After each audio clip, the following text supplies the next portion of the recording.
During a family dinner on Thanksgiving Eve, I sat down at the table with a broken arm, unable to even pick up a fork. I just sat there, hungry, while the guests froze in silence.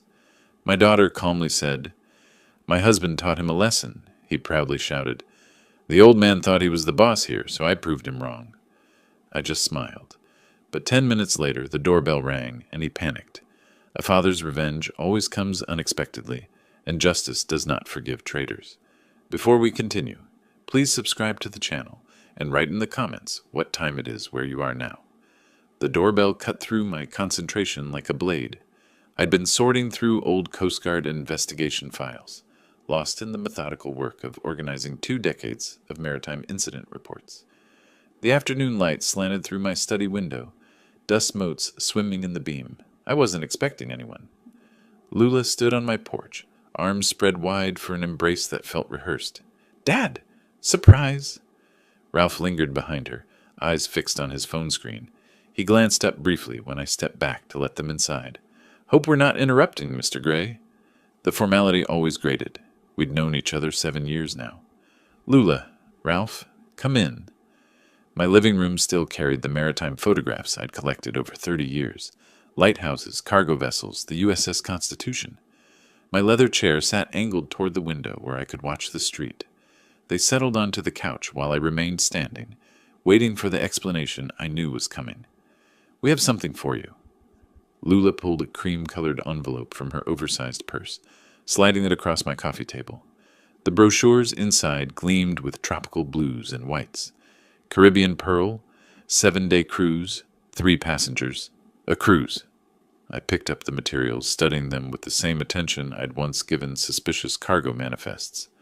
"That's quite an investment." "You deserve it, Dad." "We've been planning this for weeks." Her smile stretched too wide, like fabric pulled past its limit. Ralph leaned forward, elbows on his knees. "Your birthday only comes once a year. We wanted to do something meaningful." I set the brochures down with deliberate care. "You're both very generous, though I seem to remember a conversation about car repairs 6 months back." Lula's laugh came out brittle. "That's taken care of. We've been saving specifically for this. Right, Ralph?" "Absolutely." Ralph's response arrived too quickly, a man reciting prepared lines. "Insurance business has been solid lately. We wanted to show our appreciation for everything you've done." The words felt hollow. I knew Ralph's agency barely covered their mortgage. I'd seen the overdue notice that fell from Lula's purse during Christmas dinner, the one she'd snatched up with burning cheeks. "When does it depart?" I moved toward my kitchen, needing distance to think. They followed. "Saturday morning from Miami." Lula slid onto one of my kitchen chairs, fingers drumming against the oak table. 2 days from now. The timing's perfect." I filled the kettle, buying seconds to process. "I have a notary appointment Wednesday. Estate planning review. Nothing urgent." Ralph's coffee cup halted halfway to his mouth. The silence stretched until Lula broke it with forced brightness. "Reschedule it." "Dad, honestly, estate planning can wait. This cruise opportunity expires tomorrow. The price goes up significantly after that." "These deals don't last," Ralph added, his voice dropping into a register I'd never heard before. Something cold lived in those words. I turned to face them, leaning against my counter. "When exactly did you book this?" Lula's gaze darted to Ralph before answering. "Last week. We wanted it to be a complete surprise." "Last week," I repeated, letting the timeline hang between us, before confirming I was available. "We knew you'd be available, Dad." Bitterness crept into her tone. "You're always available. It's not like you have anything else demanding your time." The accusation landed harder than she'd probably intended. Ralph shot her a warning glance, but the damage was done. She flushed, looking away. I poured water into 3 mugs, the domestic ritual giving me space to consider. My daughter wanted me on a cruise ship. My son-in-law watched me with eyes that measured rather than welcomed. A notary appointment had triggered visible tension. "Fine," I said finally. "I'll go." Lula's relief looked genuine, which somehow made it more troubling. "Really? Oh, Dad, you're going to love it. Quality time together, just the 3 of us." Ralph stood immediately, already moving toward my front door. "We'll send you all the details tonight. Departure is 9 a.m. sharp from Miami Port. Don't be late." I followed them out, watching as they descended my porch steps. Lula paused at their car, turning back with what might have been authentic emotion flickering across her face. Thank you for saying yes. I know we've had our rough patches lately. Family is family, I said, because it seemed expected. Ralph opened the driver's door but didn't get in. Instead, he stood looking back at my house, studying it with an expression I couldn't decipher. Assessment? Inventory? His gaze swept across the windows, the small balcony, the neat landscaping I maintained myself. Then his attention shifted to me, and something in his face made my investigator on instincts flare. They drove away. I remained at my door, hand resting against the frame. Though the August afternoon was warm, a coldness had settled into my chest that had nothing to do with temperature. Inside, I returned to my study. The Coast Guard files lay scattered across my desk.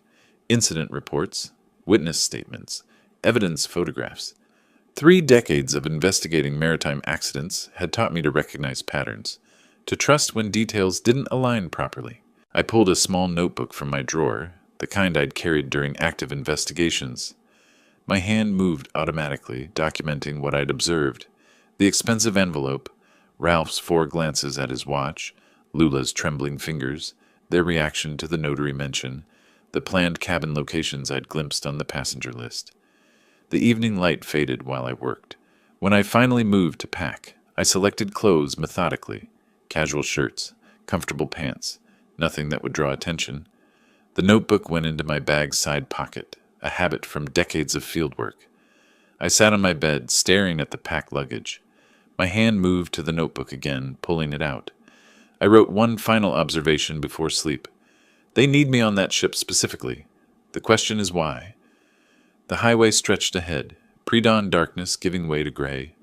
I'd left Clearwater at 7, thermos of coffee secured in the cup holder, GPS showing Miami port coordinates. The notebook sat in my passenger seat where I could glance at it during straight stretches, my observations from Thursday still visible in the dim interior light. Traffic thickened as I approached Miami. By the time I reached the port terminal at 11:30, the parking structure was already half full. I grabbed my bag, locked my truck, and headed toward the chaos of departure day. Families swarmed the check-in area. Children shrieked with excitement. Elderly couples shuffled forward with matching luggage. I scanned the crowd systematically, old habits asserting themselves. "Dad!" Lula's wave cut through the noise. She stood near the priority boarding sign, but Ralph was turned away, phone pressed tight against his ear. His shoulders carried tension like physical weight. I approached slowly, watching. Ralph's free hand gestured sharply, then froze when he noticed me. The call ended abruptly. "Work trouble?" I asked. "Insurance claim?" He pocketed the phone with controlled movement. "Nothing that can't wait until we're back." Lula linked her arm through mine, steering me toward the check-in counter. "Isn't this exciting? I've never been on a cruise before." "Neither have I admitted, allowing myself to be guided forward. The boarding process moved efficiently. Security, documentation, identification verification. Throughout it all, Lula remained within arm's reach. When an elderly couple noticed my Coast Guard cap and started asking about service history, Lula smoothly interrupted. "Dad, we need to locate our cabins quickly. The ship's enormous. We could get lost." The couple smiled politely and moved on. I filed the interference away mentally. A crew member in crisp whites escorted us to Deck 9. The corridor smelled of fresh carpet and cleaning solution. He stopped at cabin 912. "Mr. and Mrs. Morrison, your interior accommodation." Then he led me further down. "Mr. Gray, cabin 914. Exterior, with private balcony." I stepped inside. The space was compact but well appointed. The balcony door slid open smoothly, too smoothly, requiring almost no pressure. I walked out onto the narrow platform, gripping the railing. Standard height, maybe 42 inches. I leaned slightly, gauging the distance to the water below. 50 feet minimum, possibly more. "Enjoying the view already?" Ralph stood in my doorway, watching. "Quite a drop." I tested the railing's stability. Solid construction. "Hope you'll take advantage of the fresh air. Really breathe in the ocean." Something in his phrasing felt rehearsed. "I'm sure I will." I came back inside, noting how he tracked my movement. After he left, I conducted a thorough inspection. Door lock, standard magnetic key system. Balcony access. From inside only, but the sliding mechanism offered minimal security. Neighboring cabins, 913 and 915, showed no signs of occupancy through their balcony spaces. Isolated positioning. The afternoon passed in mandatory safety procedures. During the muster drill, passengers gathered at designated stations while crew members demonstrated life jacket usage. I noticed Ralph slip away mid-demonstration, moving toward an upper deck stairwell. Old surveillance instincts kicked in. I followed at a distance, keeping other passengers between us. Ralph emerged onto deck 11, pacing near the railing. His phone was out again, conversation intense. I moved closer, using a bulkhead for cover. I said everything's set for Monday night. Ralph's voice carried frustration. No, she's committed. Stop questioning me. He turned suddenly. Our eyes met. Whatever he read in my expression made his jaw tighten. Captain concerns? I asked, gesturing toward his phone. Insurance company. Always some crisis. He brushed past me, heading back down. I remained on deck 11, watching Miami's skyline recede as the ship began its departure. Monday night, 2 days away. The formal dining room that evening sparkled with chandeliers and white tablecloths. Ralph ordered a $30 cocktail, barely touched it. Lula picked at her salmon, pushing rice around her plate. Dessert arrived, chocolate mousse in crystal dishes. Ralph set down his untouched drink and leaned forward. That notary appointment you mentioned. What's the current status of your will? Lula's fork clattered against porcelain. Ralph? What kind of question is that? He ignored her, focus locked on me. Who's listed as primary beneficiary? Just curious about your estate planning approach. I took a deliberate sip of water before responding. That's confidential. We're family. His smile held no warmth whatsoever. Surely Lula inherits. She's your only child. Estate planning is complicated, I said carefully. Multiple factors involved. But at your age, these things should be finalized, clearly defined. He wouldn't release the topic, fingers laced together on the table. Lula deserves to know what her future holds. Ralph, please, Lula's voice cracked. Can we just enjoy dinner? I studied my son-in-law, insurance agent, failed business ventures, mounting debts I'd learned about through carefully worded conversations with Lula, now suddenly interested in my will's specific details. I'll review everything with my notary when we return, I said, standing. If you'll excuse me, the seafood isn't sitting well. Back in my cabin, I pulled out the notebook. New entries. Ralph's phone calls, his timing references, the will interrogation, cabin positioning, patterns emerging like coordinates on a nautical chart. I tried sleeping, but gave up around 11. The ocean called. Old maritime instincts never fully died. I stepped onto the deck, breathing salt air, letting the engine vibration travel through my feet. Then I saw them. Ralph and Lula stood at my cabin's railing, 30 feet away. Ralph gestured downward at the black water, arm extended in what looked like demonstration. Lula hugged herself, nodding at whatever he was explaining. My footsteps made no sound on the rubberized deck. 20 feet away now. 15. Ralph turned, froze. Lula spun, hand flying to her chest. Couldn't sleep? My voice carried across the space between us. Dad, you startled us badly. She moved away from the railing like it had burned her. Ralph recovered faster. Just getting air, enjoying the night view. I walked to where they'd been standing, looked down. Moonlight revealed dark water, endless and deep. No lights below, no witnesses up here. Quite a perspective from this height. We should return to our cabin, Lula said quickly. It's late. I think I'll stay a while. I gripped the railing where Ralph's hand had been moments before. The ocean at night has always fascinated me. Ralph took Lula's elbow with visible pressure. She needs rest. Early excursion tomorrow in Nassau. I didn't book any excursion, I noted, because you should take it easy, relax on the ship. Lula's words tumbled out too fast. They left. I remained at the railing, studying the drop, the isolation, the strategic positioning of everything. Monday night, Ralph had said on the phone. 2 days from now. Inside my cabin, I moved deliberately. The chair from the desk went against the balcony door, wedged under the handle. Phone alarm set for 6 a.m. Notebook open on the nightstand. I sat on the bed, pen in hand, writing everything down. The timeline, the evidence, The growing certainty that my daughter and her husband had brought me here for a specific, terrible reason. My hand moved across the page. Monday night, 2 days. I underlined it twice. Sleep never came. I'd lain in bed staring at the ceiling until 4:30, then abandoned the pretense. By 6 I was dressed, the chair still wedged against the balcony door, like a barricade against inevitability. At 7 I walked the promenade deck with a coffee cup warming my hands, watching sunrise paint the Caribbean in shades of amber and rose. The deck was nearly empty, early risers doing laps for exercise, a young couple photographing dolphins. I positioned myself with my back to the ship's superstructure, clear sightlines in every direction, old defensive habits asserting themselves. Inspector Gray? I turned. The man in captain's whites studied me with the same intensity I'd once used inspecting his vessel. Recognition hit simultaneously. Captain Webb, I extended my hand. Marcus, isn't it? His grip was firm, but his eyes swept the deck continuously. 15 years. You recommended me for that safety commendation after inspecting Atlantic Venture. Your protocols earned it. The memories surfaced. A young officer obsessive about life jacket inspections, fire drill timing, emergency equipment placement. You've done well for yourself. Thanks to you. He stepped closer, glancing over his shoulder. His voice dropped until I had to lean in to hear. Wilbert, listen carefully. You need to leave this ship, any way possible. Your son-in-law is planning... Footsteps approached, rapid and deliberate. Ralph rounded the corner in jogging clothes, towel draped around his neck. His eyes locked onto us with immediate suspicion. Marcus released my forearm. I hadn't even registered he'd grabbed it, and straightened his uniform.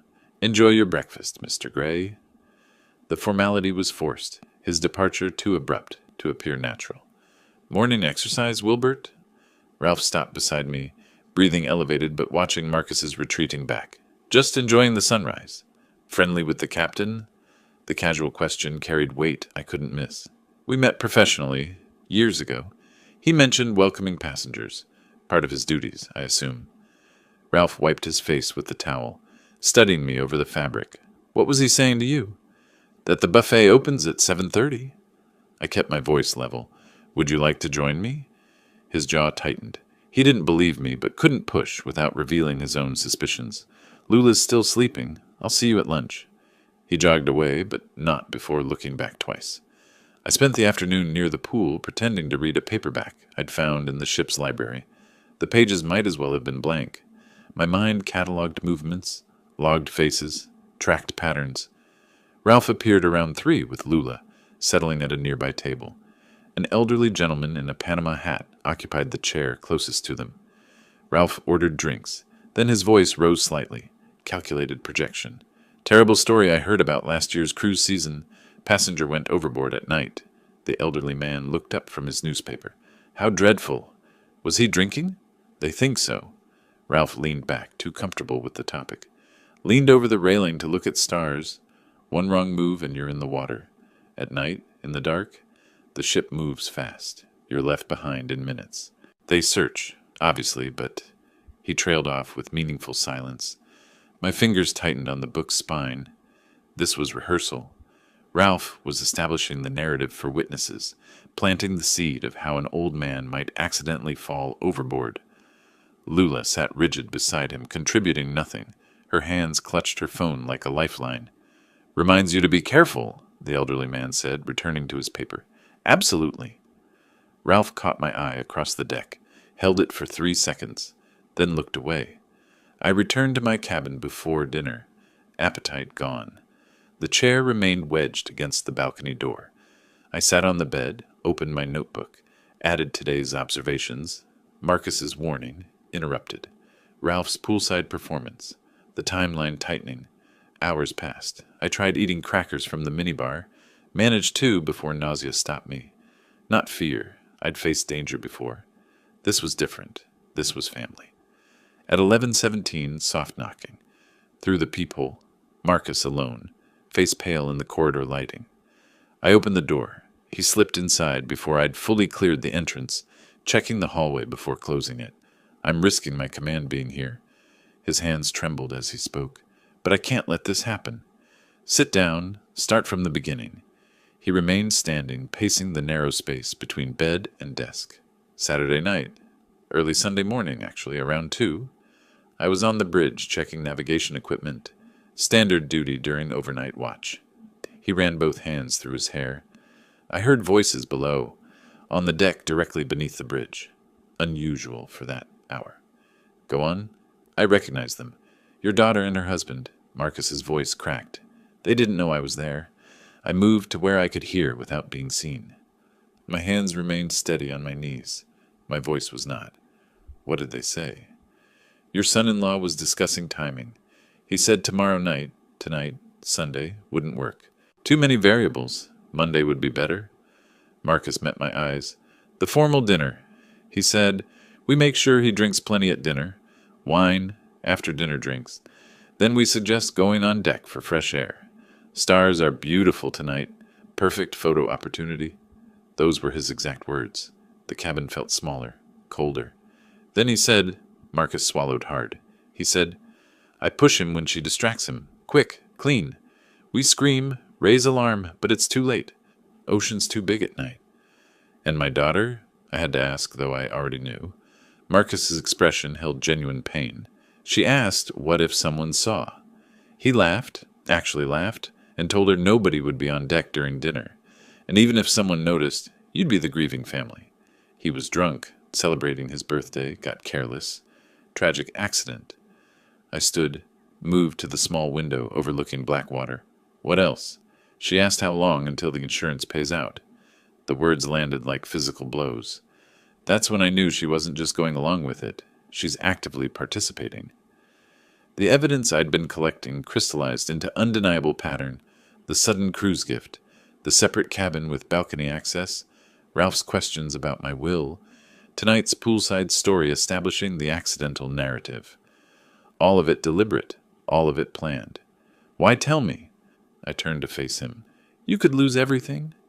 15 years ago, you could have failed me on that inspection.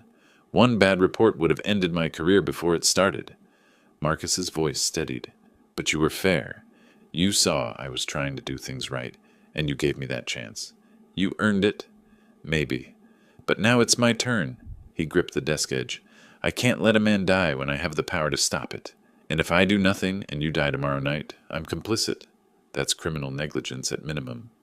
I sat back down, processing logistics. What are you suggesting? Get you off this ship before tomorrow night. Marcus pulled out his phone. I have contacts. Maritime networks run deep. If I can arrange a passenger transfer in the middle of the ocean? Medical emergency. It's been done. He scrolled through contacts. There are protocols. Another vessel, a transfer at sea. It's risky, but not impossible. You'd do that? Marcus looked up from his phone. I'd do more than that to prevent a murder on my ship. Will you trust me? I thought of Lula as a child.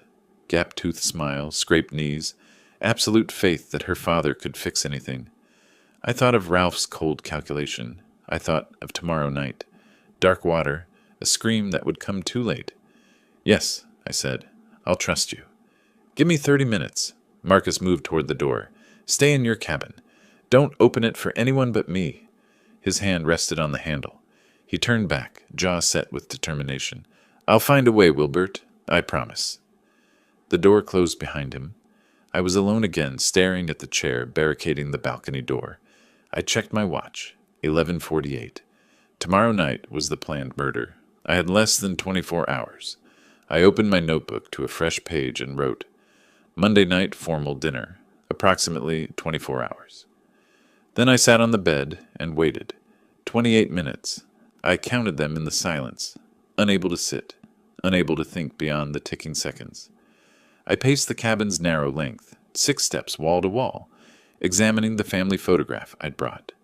Lula, at 8 years old, missing front tooth, my arm around her shoulders. That child had trusted me completely. The woman who replaced her wanted me dead. Soft knocking pulled me from the photograph. I opened the door before Marcus finished the second knock. I found a way. He entered quickly, checking the corridor one final time before closing us in. This time he sat, perching on the desk chair with forward lean that suggested barely contained energy. There's a cargo vessel 15 nautical miles north. Nordic Star, heading to Nassau for port calls tomorrow afternoon. I contacted the captain, Thomas Brennan. Worked together on shipping routes 5 years ago. You told him? Enough. Medical emergency requiring immediate transfer to a vessel with better medical facilities. He didn't ask questions. Marcus pulled a small notepad from his uniform pocket, consulting handwritten notes. Here's how this works. Around 3 this morning, we move you to the medical bay. The cover story is severe food poisoning, specifically suspected bacterial contamination from yesterday's raw oyster bar. That explains isolation, need for advanced care, and why you can't have visitors. I absorbed the logistics professionally. Won't Ralph and Lula demand to see me? Standard quarantine protocol. Food poisoning is contagious until we rule out certain bacteria. They can't visit sick passengers during isolation period. His confidence was reassuring. By the time we dock in Nassau tomorrow afternoon, and they realize you're not in medical bay, you'll already be there waiting for them. What about your career? Marcus's jaw tightened. If this goes wrong and you die, I'm complicit in murder. I heard the plan and did nothing. That's negligence, possibly accessory after the fact. I'd rather risk my command than live with that. You're putting yourself in danger for me? You gave me my career. I'm trying to save your life. We're even. He checked his watch. We have 2 hours before we execute. Pack minimally. Personal documents, wallet, phone. Nothing that would suggest permanent departure. We need Ralph and Lula to believe you're returning after medical treatment. I moved automatically, pulling items from my bag. Passport, wallet, phone charger, the notebook with all my observations. Then I stopped at the desk, pulled out the hotel stationery I'd noticed earlier. What should I tell them? Pen hovering over blank paper. Keep it simple. You felt ill. Transferred for better medical care. You'll meet them in Nassau. I wrote the first version, then crossed it out. Too cold. The second attempt had too much detail, suspicious. The third achieved the necessary false normalcy. Lula woke up feeling terrible around 2 a.m. Must have been the seafood at dinner. The ship's doctor recommended transferring me to another vessel with better medical facilities. Don't worry about me. I'll meet you when we dock in Nassau tomorrow. Rest and enjoy the cruise. My hand hesitated over the closing. Marcus watched without speaking. I finished. Love, Dad. The word felt like betrayal, but maintaining cover required authenticity. I folded the note, wrote Lula on the outside. I'll make sure she gets this after you're gone. Marcus pocketed it carefully. The doctor and a medical assistant will come at 3. Play along. You're ill but not critical. Weak, nauseous, but stable enough for transfer. Can you do that? I've spent 30 years reading body language. Projecting it isn't difficult. Good. He stood. I need to coordinate with Nordic Star's captain, inform our medical staff, and arrange the tender. Lock this door behind me. Don't open it for anyone except me, the doctor, or someone who says, Inspector Gray, it's time for your breakfast. That's the password? It's nautical dawn, time when horizon becomes visible. Appropriate, I thought. He moved toward the door. Try to rest. You'll need your strength. After he left, I sat on the bed with the family photograph. 3 decades of investigation work had taught me to read people, to see through deception, to follow evidence where it led. All that training, and I'd missed the signs with my own daughter until it was nearly too late. I set the photo face down and prepared to survive. At 2:57, the password came through the door. Inspector Gray, it's time for your breakfast. The ship's doctor entered first, middle-aged woman with efficient movements and kind eyes. Behind her, a younger medical assistant wheeled a transport chair. Mr. Gray, I'm Dr. Patel. The captain explained your symptoms. She took my pulse. Professional, but not invasive. We're transferring you to Nordic Star. They have more advanced diagnostic equipment for suspected bacterial food poisoning. Thank you. I let my voice weaken, shoulders slump. Into the chair, please. We'll get you comfortable. I settled into the wheelchair, accepting the blanket the assistant draped over my lap. Dr. Patel checked my forehead temperature. I'd splashed cold water on my face minutes before, creating clammy skin. Fever's moderate, consistent with foodborne illness. She made notes on a tablet. Let's get you to medical bay first, then we'll prepare for transfer. They wheeled me through corridors I'd never seen. Service passages, crew-only areas marked with security keypads. The ship felt different here. Utilitarian and functional, rather than luxurious. We passed night shift workers who nodded respectfully at the doctor and looked away from me out of courtesy for my illness. The medical bay smelled of antiseptic and clean linens. They transferred me to an examination bed, took blood pressure readings for appearance's sake, documented everything with professional thoroughness. Marcus arrived at 4:10.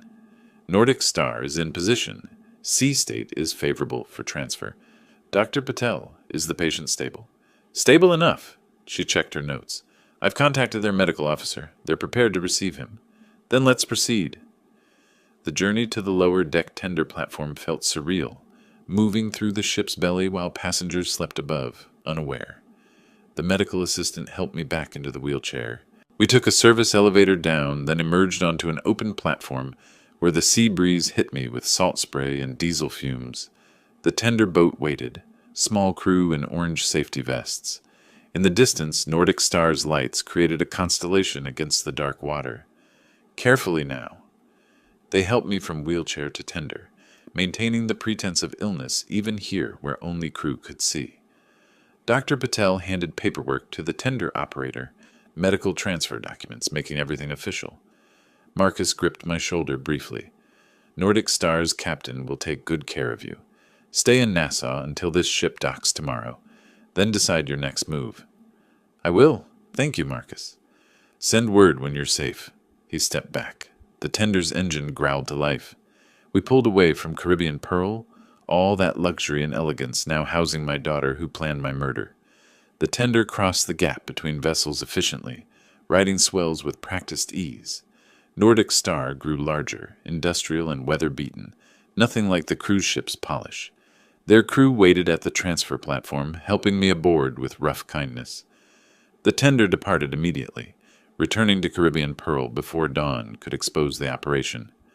I stood on Nordic Star's deck, no longer pretending weakness. The cargo ship's captain approached, stocky man with gray beard, assessing eyes.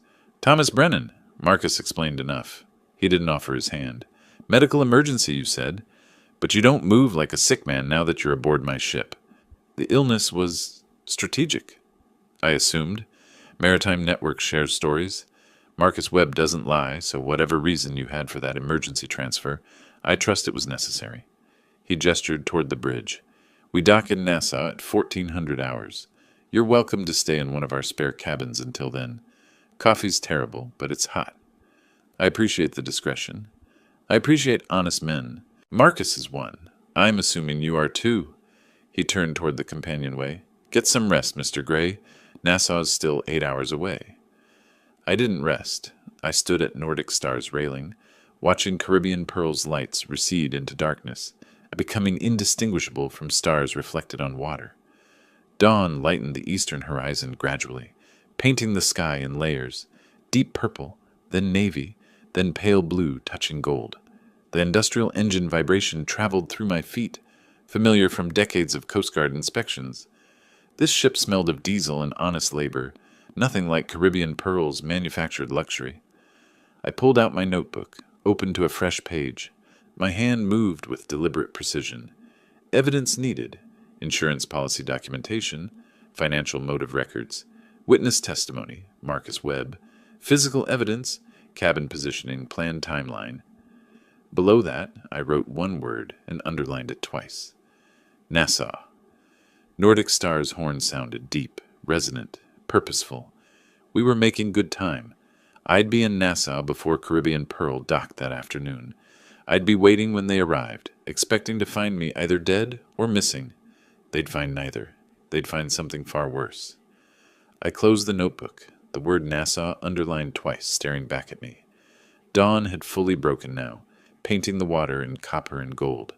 The cargo ship's bridge rose behind me, Captain Brennan visible through the windows, checking instruments. I needed legal counsel. Now. Brennan looked up when I entered. Something you need, Mr. Gray? Satellite phone. I'll pay for the call. He studied me briefly, then gestured toward the communications panel. Help yourself. No charge. The number came from memory. Harriet Donovan, maritime attorney I'd worked with 15 years ago on Coast Guard injury cases. She'd been sharp then. Probably sharper now. 3 rings. Harriet Donovan. Harriet. Wilbert Gray. Coast Guard inspection cases 2010. Brief silence. Wilbert, it's been years. What's happened? My daughter and son-in-law attempted to murder me last night. I escaped with help from a ship's captain. I need legal advice immediately. Her voice shifted. Still professional, but focused now. Start from the beginning. Facts only. I gave her the compressed version. The suspicious cruise gift, cabin placement, Ralph's questions about my will, Marcus overhearing the murder discussion, my emergency evacuation. She listened without interruption. Did anyone else witness their planning? She asked when I finished. Captain Marcus Webb. He overheard everything, helped me escape. He's willing to provide testimony. Excellent. That's your cornerstone witness. What other evidence do you have? Personal observations, documented timelines, suspicious behaviors. Not enough for prosecution yet. Then gather more. Document everything. If possible, record them incriminating themselves further. She paused. Where are you now? Aboard Nordic Star, approaching Nassau. The cruise ship docks there this afternoon. Perfect. Let them see you alive. Their reaction will be evidence. But Wilbert, don't confront them alone. Stay visible, stay protected. Her tone sharpened. And find yourself a good investigator in Nassau. You'll need surveillance capability. You have recommendations? James Cromwell, former Bahamian police, now private practice. I'll text you his contact information. Keys clicked in the background. Call me after you've met with him. We'll build this case properly. Nassau materialized through morning haze. Pastel buildings climbing hillsides. Cruise terminals sprawling along the waterfront. Nordic Star docked at the cargo facility around 8. Industrial and efficient. I disembarked with my small bag, feeling oddly exposed on solid ground. The CAF, Cromwell suggested, sat between cargo operations and tourist areas, neutral territory. He was already there when I arrived, coffee untouched, eyes tracking my approach with professional assessment. Mr. Gray, he didn't stand. Harriet speaks highly of you. I sat across from him. She said you're trustworthy. Depends on the job. He leaned back, fingers laced. She mentioned family trouble. Murder plot. Want to explain? I did, watching his expression remain neutral throughout. When I finished, he asked 3 sharp questions about timing, cabin locations, and Marcus's exact testimony. Then he nodded. You want surveillance, specifically recording their reaction when they discover you're not dead. And not sick, and waiting for them in Nassau. Risky. They might try again. They'll try regardless. I want documentation of their continued intent. Cromwell pulled out his phone, scrolled through contacts. I have someone inside Caribbean Pearl's crew. Steward on the upper decks. Good man. Needs money for his daughter's medical bills. For 2,000 cash, he'll install a camera in your cabin before your family discovers you're gone. I counted out bills from my emergency funds. Wireless feed? Cloud encrypted. You'll have access within the hour. He pocketed the money efficiently. Stay here. I'll coordinate installation. The next 90 minutes stretched. I drank coffee that tasted like rust. Watched cruise ships maneuver in the harbor. My phone buzzed. Cromwell's text with login credentials. I opened the surveillance app, saw my former cabin in real time. Empty bed, barricaded balcony door still visible. Afternoon sunlight through the porthole. Around 1 o'clock, movement. The door opened. Ralph entered first, scanning the space like he expected ambush. Lula followed, holding a piece of paper. My note. The audio quality was surprisingly clear. Where is he? Ralph moved through the small space, checking the bathroom, the closet. Lula unfolded my note, read aloud. Woke up feeling terrible around 2 a.m. Transferred to another vessel with better medical facilities. Meet you in Nassau. Her voice wavered. He's really sick. We should find him. That cunning old fox. Ralph snatched the note, read it himself. How did he... He stopped mid-sentence, wheels turning behind his eyes. The plan failed. Lula sat heavily on the bed. What do we do now? Ralph paced, hands raking through his hair. I'd never seen him this agitated. We adapt. Nassau works better anyway. We can stage something there. Robbery gone wrong. Tourists get killed. It happens. Ralph, no. Maybe we should just... Just what? He spun on her. Give up the money, the house, everything we planned. After 3 months of preparation, she flinched. I can't do this anymore. Yes, you can. He crouched in front of her, gripping her shoulders. Because if we don't, we lose everything. The debt collectors don't care about your feelings. I watched them, cataloging every word, every gesture. Cromwell appeared beside me, laptop open. "Getting all this?" I asked quietly. "Every frame. That's premeditation and conspiracy, right there." He glanced at me. "Your daughter seems conflicted." "She's still complicit." My phone rang. "Harriet," I answered, still watching the screen where Ralph was now checking the balcony door, testing its security. "Wilbert, my research assistant, found something." Her voice carried grim satisfaction. 3 months ago, May 15th, a life insurance policy was taken out on you. $500,000. My chest tightened. "I never signed any policy." "I know. The signature's forged. I compared it to your actual signature from the Coast Guard documents. And the insuring agent?" She paused for emphasis. "Ralph Morrison, licensed agent with Maritime Benefit Insurance. He used his position." "Exactly. Fast-tracked approval, listed your daughter as beneficiary to avoid suspicion. This isn't spontaneous desperation, Wilbert. This is calculated, premeditated murder for financial gain." On the screen, Ralph was leaving the cabin, Lula trailing behind him like a ghost. Their faces showed everything: frustration, fear, determination. "Send me the documentation," I said. "Policy numbers, application copies, everything." "Already done. Check your email." Harriet's tone softened slightly. "How are you holding up?" "I'm functional. That's sufficient." After we disconnected, I reviewed the insurance documents on my phone. Ralph's handwriting on the agent notes, my forged signature on the application. Lula listed as sole beneficiary. 3 months of planning, reduced to paper trails and digital records. Cromwell closed his laptop. "You've got enough for prosecution. Insurance fraud, conspiracy to commit murder, attempted murder, multiple felonies." "Not yet." I met his eyes. "I want them to incriminate themselves further. I want absolute certainty. They're planning another attempt in Nassau. That's dangerous. In public spaces with witnesses, they won't risk it." I checked my watch. Caribbean Pearl would dock in 45 minutes. Besides, I'm done hiding. Time they understood what they're actually dealing with. Cromwell studied me with professional curiosity. "You're going to wait for them on the dock." "I want to see their faces when they realize I'm alive and well." "Bold strategy. Could backfire." "Then I'll adapt." I stood, pocketing my phone. "Just like they're doing." We moved to the cruise terminal, arriving as Caribbean Pearl's massive hull appeared in the harbor entrance. The ship maneuvered slowly, precisely, docking procedures unfolding with practiced efficiency. Passengers crowded the rails, waving to people on shore. I positioned myself where they'd see me immediately upon disembarking. Cromwell found position 20 feet away, tourist camera ready, but trained on nothing in particular. The gangway extended. Passengers began streaming down, families with children, elderly couples, young lovers. I scanned faces, looking for the only two that mattered. Then I saw them. Lula's bright sundress, unmistakable in the crowd. Ralph beside her in casual shirt and dark sunglasses. They moved slowly, scanning the dock, tension visible even from this distance. They hadn't seen me yet. I stepped forward, raised my hand in greeting. "Lula! Ralph! Over here!" Lula turned, her face drained of every shade of color. The frozen seconds stretched. Lula's mouth opened, no sound emerging. Her hand shot out, gripping Ralph's forearm with visible force. Other passengers flowed around them, oblivious, chattering about parasailing and conch fritters. Ralph followed her stare. His body went rigid, sunglasses masking his eyes, but jaw clenching visibly. I maintained my position, pleasant expression fixed, one hand still raised. 20 feet away, Cromwell's camera phone angled to capture everything. The moment broke.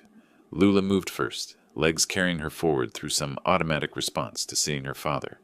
Her embrace when she reached me felt like hugging a mannequin, all stiff angles and trembling resistance.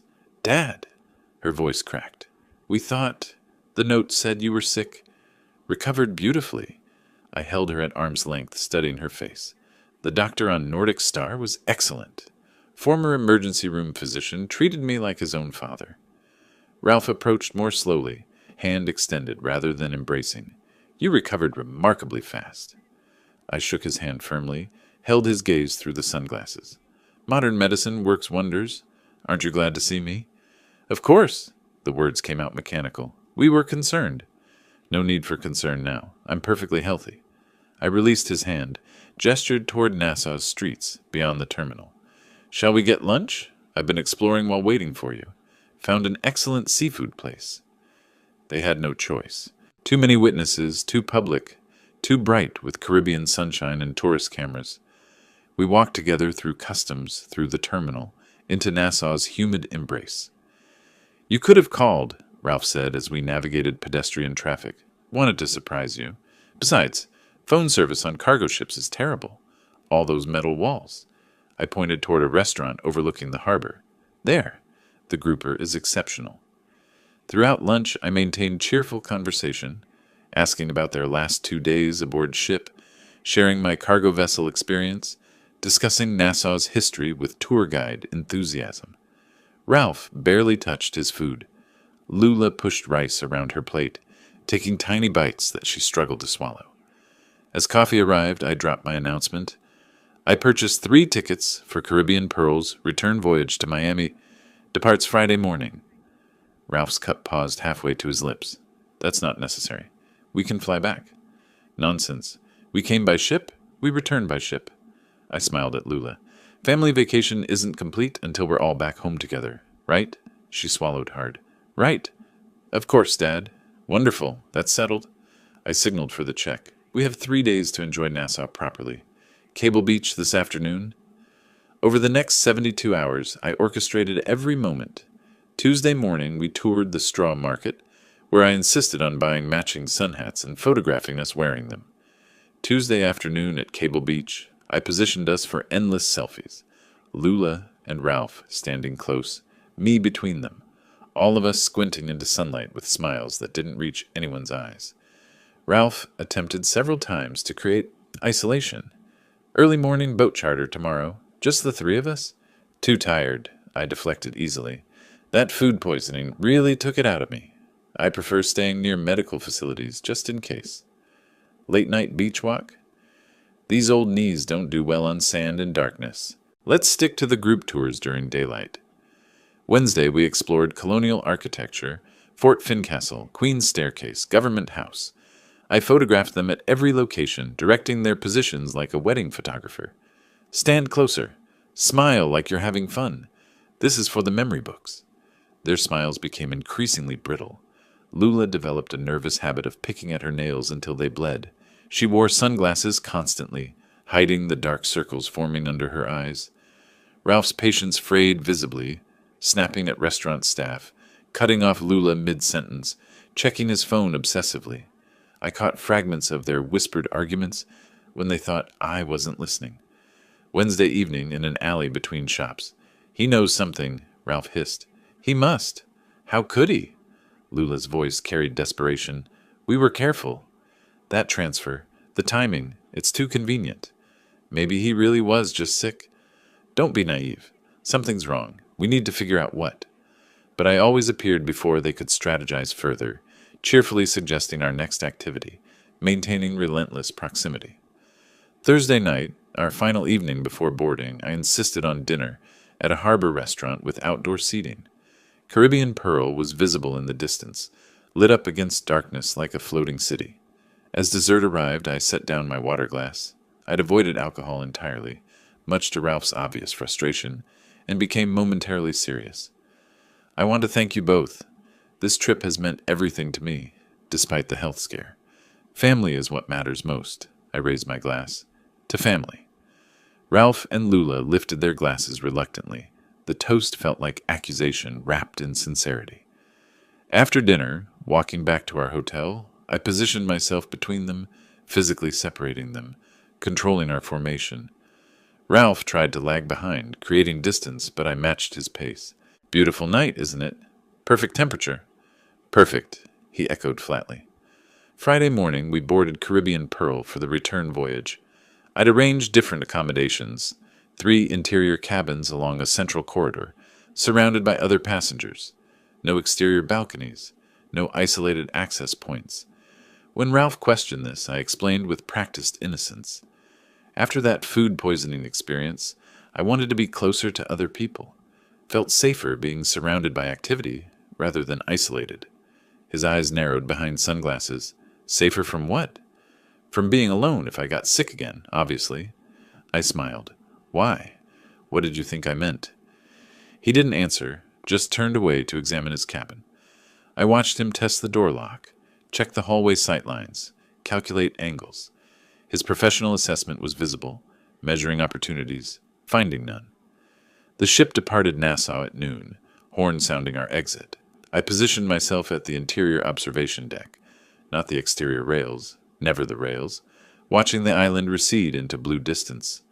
Ralph and Lula stood separately along the corridor, isolated from each other and from me. Both stared at their phones or into middle distance, trapped in whatever thoughts consumed them. My phone buzzed, text from Harriet.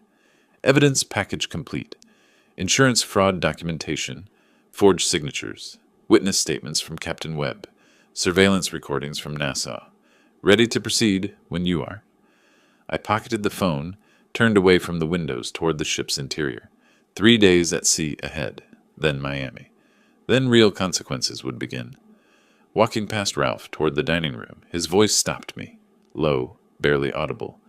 Enjoy dinner, Wilbert, while you can. I didn't turn back, didn't react, just continued walking.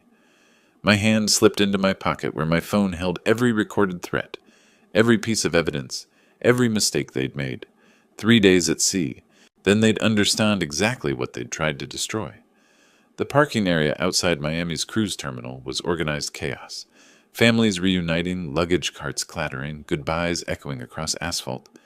I stood beside my car, keys in hand, watching Ralph and Lula approach through the crowd. Thank you for the cruise. I pulled Lula into a hug, felt her body stiffen against mine. Despite everything, it was memorable. Ralph extended his hand rather than embrace. His grip was brief, fingers cold despite the Florida heat. Let's do it again sometime, Lula offered, voice hollow. Actually, let's get together soon. I kept my tone casual, conversational. I'd like to discuss some family matters. Ralph's eyes sharpened behind his sunglasses. What kind of matters? Better discussed at home. I'll call you. I smiled warmly, waved as they walked toward their vehicle. I watched their car exit the lot, then turned toward mine. But I didn't head north toward Clearwater. I drove east into downtown Miami. Harriet Donovan's law office occupied the 10th floor of a glass tower, with Atlantic views. She'd been waiting, conference room prepared, coffee brewing, large monitor displaying files Cromwell had transmitted. Let's see what we have. She gestured toward the table where documents lay spread like evidence at a crime scene. She played the cabin recording first. Ralph's voice emerged clear through the speakers. Stage a robbery in Nassau. Tourists die here all the time. Single-party consent? I asked. Your cabin, your safety. Completely admissible. She switched to the insurance documents. And this is textbook fraud? My signature on the policy application looked similar to my actual signature. Same general shape.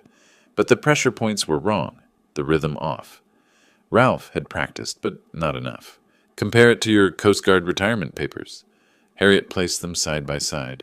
See the difference in the capital G? Yours has a distinct loop. The forgery doesn't. Next came the cruise ship footage Cromwell had obtained through his crew contact. The timestamp showed Sunday, August 18th, 6 p.m. Ralph stood at the balcony railing outside cabin 914, my cabin, testing its height with both hands, looking down at the water. He did this twice, methodically, like an engineer calculating stress points. Conspiracy to commit murder. Harriet ticked off charges on her fingers. Attempted murder based on Captain Webb's testimony. Insurance fraud. Combined, we're looking at 25 to 30 years. We could go to the police today, I said. Absolutely. She waited, watching my face. But I don't want to. I suspected as much. She leaned back, arms crossing. What are you thinking? I explained. Invite them over. Announce I'm changing my will. Everything to the Coast Guard Veterans Fund. If their motive is truly financial, they'll react desperately. I want them to hire someone. I want absolute proof of intent. You're using yourself as bait. I've been bait since they booked that cruise. The difference now is I control the environment, I have existing evidence, and I'll have law enforcement ready to intervene. Harriet studied me for a long moment. Then she opened her laptop. If we're doing this, we do it properly. By late afternoon, we'd arranged everything. Cromwell's team would install GPS trackers on Ralph and Lula's vehicles. Florida law permitted this with existing criminal evidence. More critically, Harriet contacted Judge Patricia Morrison, explained the situation, and requested emergency wiretap authorization. "Send me the cabin recording and the insurance fraud documentation," Judge Morrison said through speakerphone. "If they're as strong as Attorney Donovan claims, I'll sign tonight." 30 minutes later, authorization granted. 72 hours starting now. Use it wisely. While Harriet coordinated with surveillance specialists, I sat reviewing Captain Marcus Webb's notarized statement. His handwriting was neat, his account precise, dates, times, exact quotes from what he'd overheard. A career ship captain's attention to detail translated into perfect witness testimony. "Security team is en route to your house," Harriet announced, ending a call. "They'll install cameras tonight while you're still here. Every room except bathroom. Legal requirement. The feed goes to encrypted cloud storage with timestamp authentication." As the sun set over Biscayne Bay, turning the water molten orange, I made the call. Harriet's phone recorded it automatically, attorney-client privilege protecting the documentation. "Hi, Dad," Lula's voice carried wariness. "Lula, I'd like you and Ralph to come by tomorrow evening, 6 o'clock. There's something important we need to discuss as a family." Long pause. "What's this about?" "Estate planning. I've made some decisions I want to share with you both." Another pause. Longer. "Tomorrow evening?" 6 o'clock. I'll make lemonade like when you were young." The detail was deliberate, evoking childhood, creating false comfort. After disconnecting, Harriet replayed the call. Her hesitation was pronounced. "She's frightened." She should be. The drive back to Clearwater took nearly 4 hours. I stopped once for gas and terrible coffee, used the time to think through tomorrow's script. Every word mattered. The tone had to be apologetic, but firm, kind, but immovable. I arrived home near midnight. The security team had finished.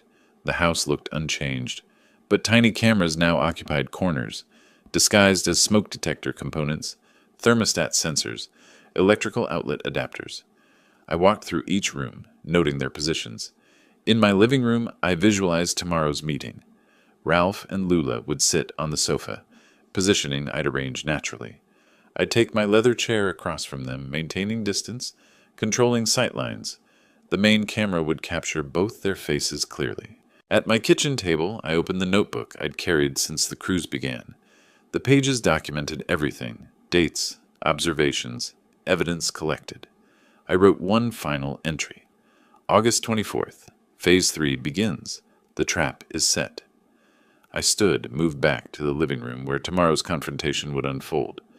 Testing camera angles without looking directly at them, I positioned furniture slightly. The sofa angled for optimal facial capture. The coffee table cleared for unobstructed view. I placed a pitcher and glasses ready for lemonade, arranged coasters, made everything appear casually domestic. My watch showed 12:17 a.m., technically Monday now. In 18 hours, Ralph and Lula would sit in this room, and I'd deliver the words designed to trigger their final, fatal mistake.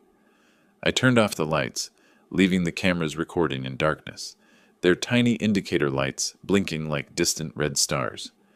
Monday evening arrived with that peculiar Florida humidity that made the air feel thick enough to touch.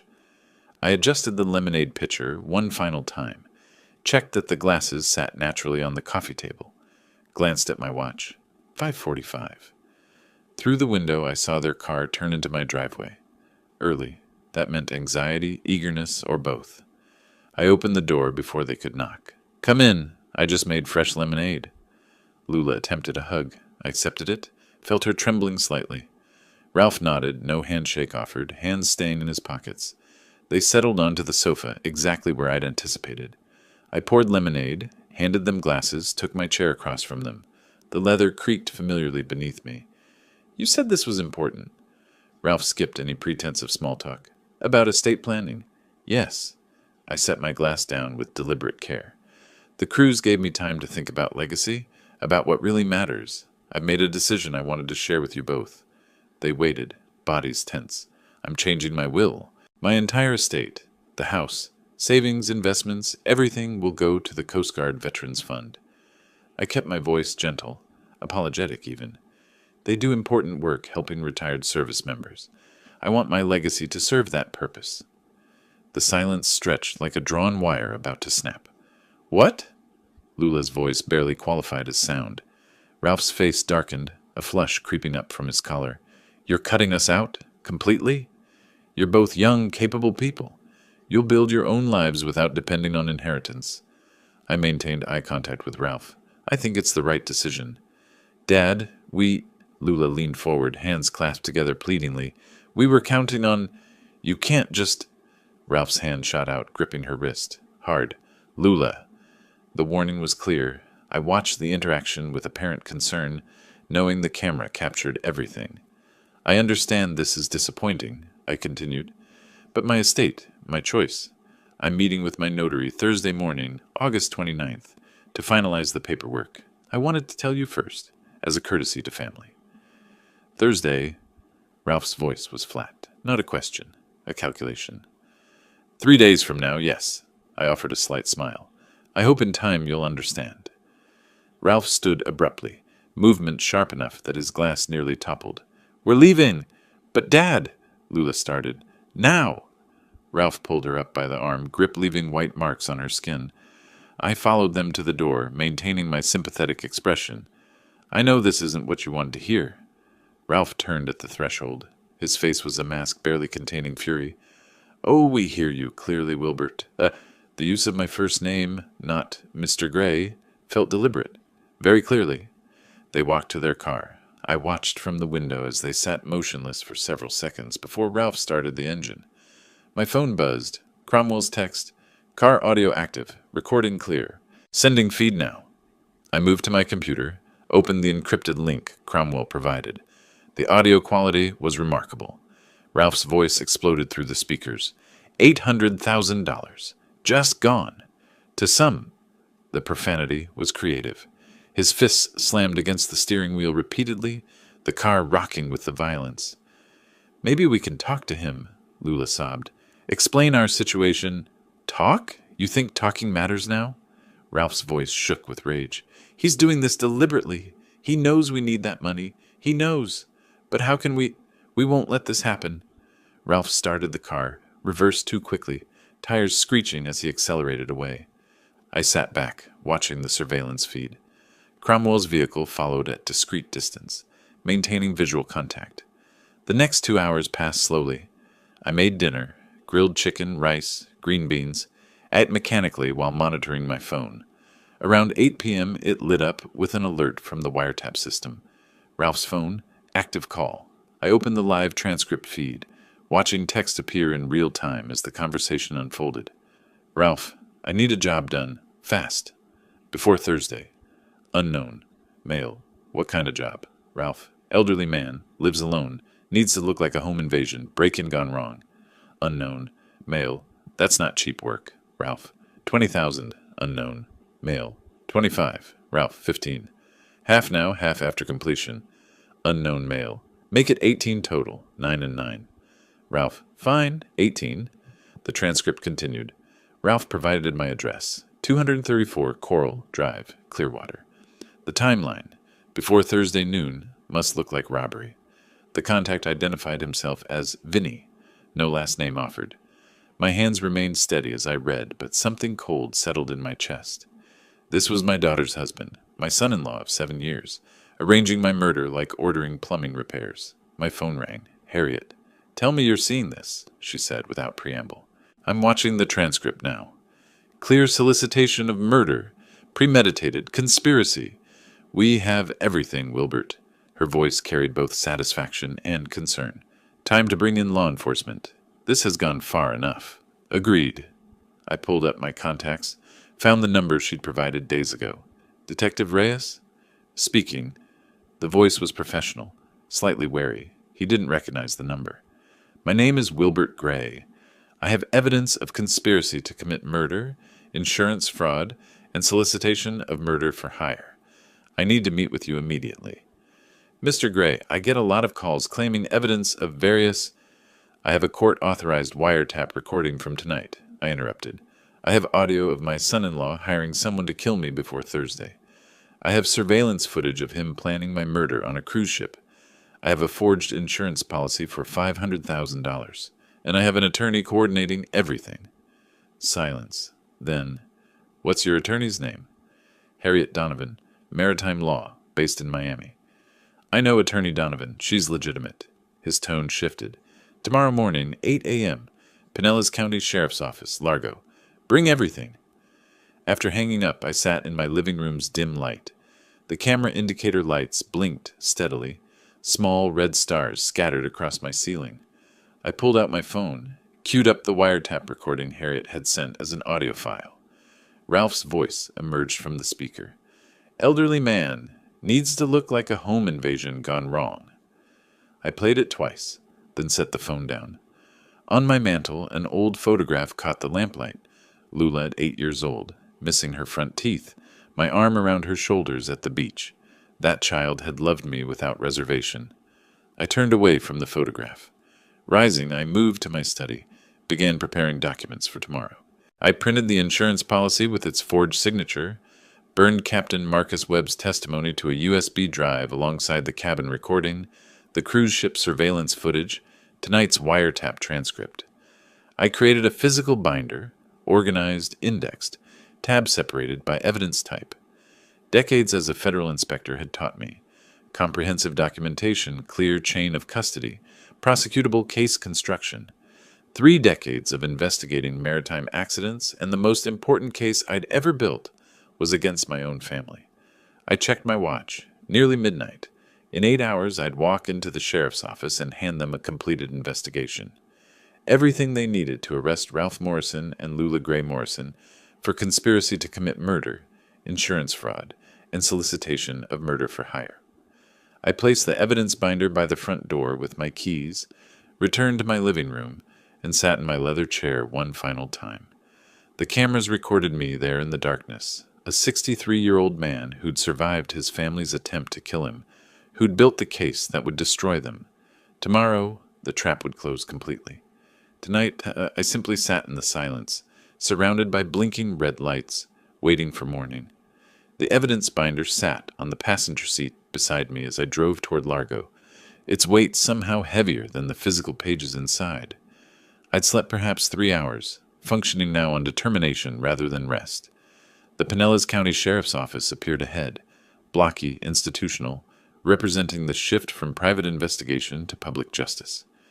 Detective Frank Reyes met me in a conference room that smelled of old coffee and institutional cleaning solution. Gray walls, whiteboard covered in case notes from other investigations, recording equipment in the corner. Mr. Gray. His handshake was firm, but his eyes carried professional skepticism. Your attorney said you have evidence of murder conspiracy? Against my daughter and son-in-law. I opened the binder, showing him the index tabs. This is comprehensive. Walk me through it. I started with the cruise, the suspicious gift, the cabin placement, Ralph's questions about my will. Reyes listened, taking occasional notes. Then I played the cabin recording. Ralph's voice emerged clear. Stage a robbery in Nassau. Tourists die here all the time. Reyes stopped the playback. When was this recorded? During the cruise. Hidden camera in my cabin after I'd already escaped. Escaped? I explained the attempted murder plot, Marcus Webb's warning, my evacuation via cargo ship, showed him Marcus's notarized testimony. Reyes leaned forward now, skepticism replaced by sharp focus. Then came the insurance policy. $500,000. Taken out 3 months ago. That's not my signature. Reyes examined it closely. We'll need a handwriting expert. Already done. I showed him the analysis comparing the policy signature to my actual Coast Guard retirement documents. The differences were clear. Pressure points, rhythm, specific letter formations. Finally, Monday night's wiretap. Ralph's voice. Elderly man. Fatal outcome required. Before Thursday. Reyes' expression hardened. He picked up his desk phone. Sergeant, conference room. Bring whoever's available. We've got a live case. Within an hour, the room held 6 people, 2 additional detectives, a prosecutor's office liaison, technical surveillance coordinator, and a sergeant. I presented everything again. The atmosphere shifted from skeptical inquiry to tactical planning. We're not arresting Morrison yet, Reyes announced. Not until his hired killer makes the attempt. You want to catch him in the act? I said. Exactly. Morrison could claim the phone call was hypothetical, never intended to follow through. But if we arrest the shooter with weapon, payment, and your address, then flip him to testify against Morrison. That's unbeatable. What do you need from me? Relocate. We'll monitor your house. When the killer arrives, we take him down. Then he tells us everything about Ralph Morrison. Reyes pulled up a map on his laptop. Holiday Inn, Clearwater Beach. Witness protection budget covers it. Leave your car at home. Lights on timers. Make it look occupied. How long before he comes? Thursday's the deadline Morrison mentioned. Today's Tuesday. My guess? Within 48 hours. By late afternoon, I was in room 318 of the Holiday Inn, watching the Gulf of Mexico through windows I couldn't open. My house, 20 minutes away, bristled with hidden cameras and motion sensors. Plainclothes officers occupied an unmarked van 2 houses down. SWAT waited 3 blocks away. Reyes called that evening. No activity yet. Try to rest. Rest was impossible. I paced, ordered food I couldn't eat, watched mindless television. The waiting felt worse than the active danger aboard the ship. Wednesday crawled by. Hourly updates. Still nothing. Each call increased my anxiety. What if I was wrong? What if Ralph suspected? What if... Wednesday evening, 9:30, my phone rang. Male subject approaching your residence. Reyes's voice carried controlled excitement. Dark clothes, baseball cap, coming from the north alley. Stand by. I couldn't see anything from the hotel, but Reyes kept the line open. I heard radio chatter in the background. Subject at back door. He's working the lock. He's inside. Repeat. Suspect inside the residence.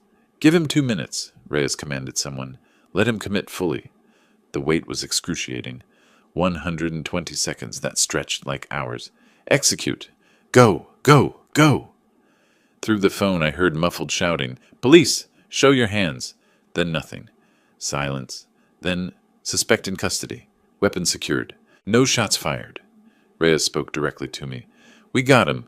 Vincent Cordero, 34, priors for assault.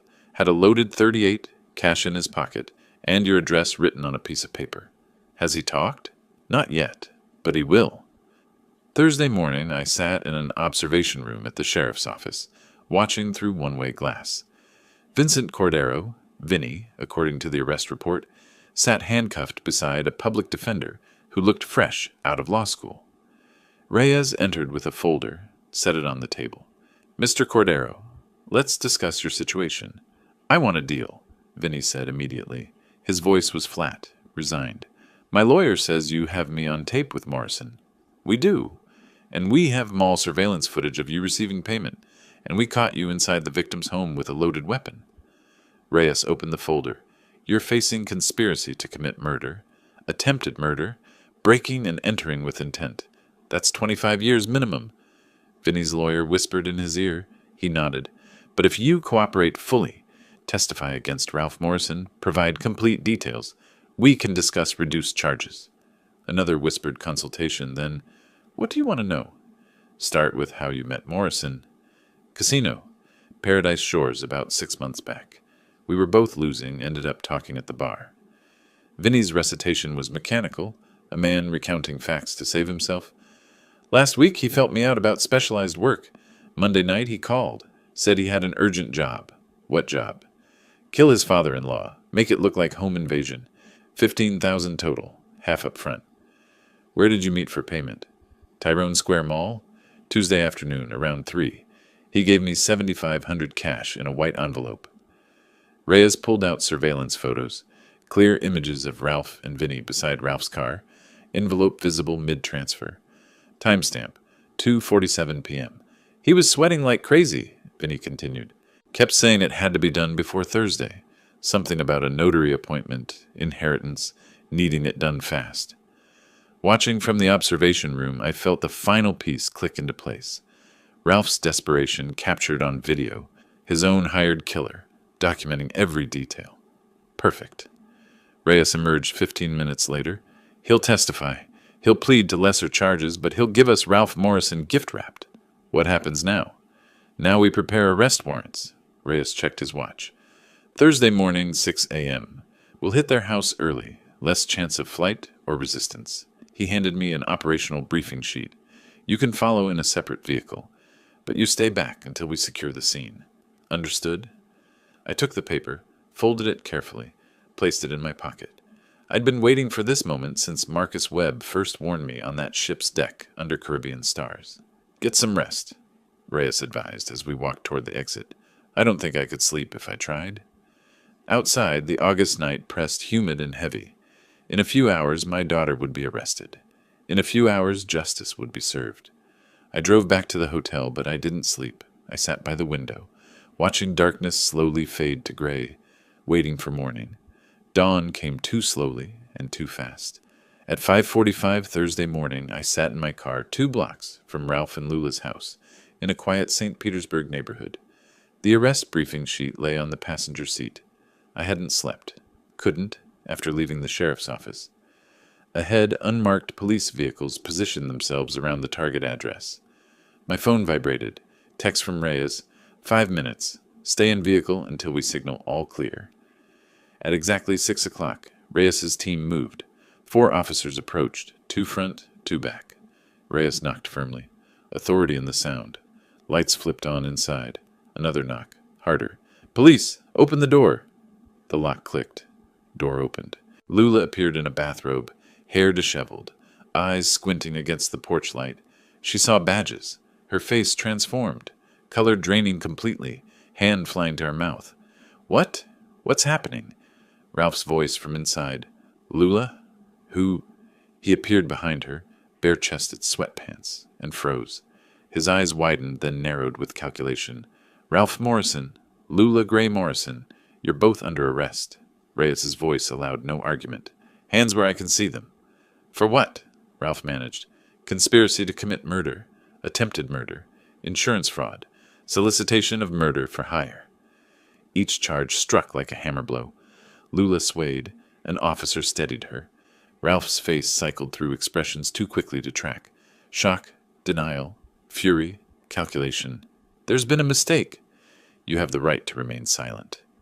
Reyes continued reading Miranda rights as handcuffs clicked into place. Both of them. Neighbors' lights began glowing in windows up and down the street.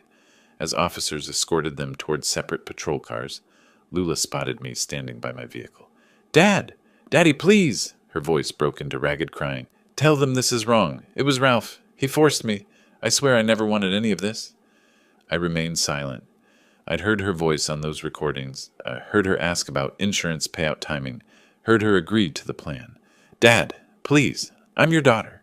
Officers held her back as she tried to reach me. Ralph saw me too, his expression twisting into pure hatred. You did this. You set us up. His voice rose to a roar. Say something. I met his eyes, but didn't respond. What could I say that the evidence hadn't already said? Reyes stepped between us.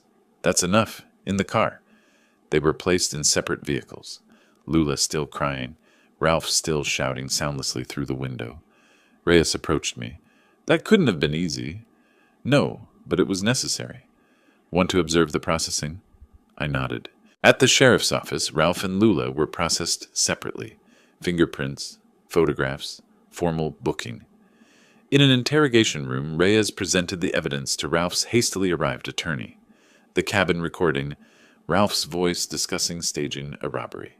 The wiretap, complete murder solicitation. Vinnie Cordero's detailed statement. Mall surveillance video showing the envelope exchange. The forged insurance policy with signature analysis.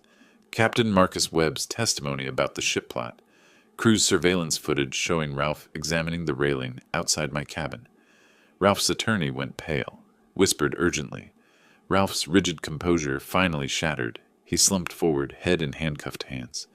By mid-morning, formal charges were filed.